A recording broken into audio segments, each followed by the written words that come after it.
back on it, and the accommodations and just everything that's going on right now, as far as like Facebook and my ballroom status and how I'm feeling about HIV/AIDS being the epidemic of what's going on, and no one's really, paying so much close attention to it. So I went somewhere and I've been attacked. I'm not even going to try to go too deep into all the things, but I was in a situation, and it's like no one decided to reach out. No one decided to, see if everything was okay with me. And it's like I'm such a controversial person in ballroom that it's like no one cares because I say all these mean things, or I'm this quote unquote mean person. So no one cares. Let the bitch burn. Let the bitch die.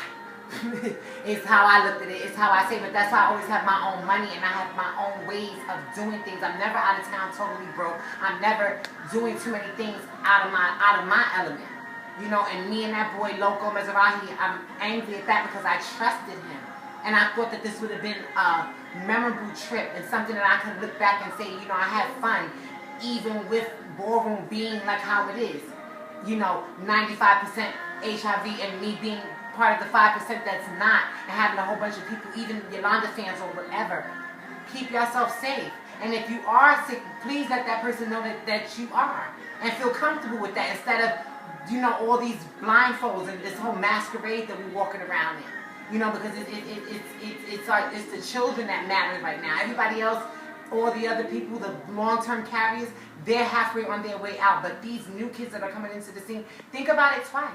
As opposed to wanting to attack me and beat that bitch up in Vogue nights or whatever, or trying to make yourself feel better. Get yourself together. Make sure you're tested. Make sure you're well in life. Because he's looking down on us and protecting us all, regardless of what I'm saying. My sister has been taken away from that. She's a product of what HIV/AIDS is. In ballroom, chasing the dream, wanting the dream, and then where you at? 6 feet under. People are sitting there voguing and wanting to be you. Like, it's not making no sense. And these untrustworthy people and going into these different towns and them having all these different issues or all these different, it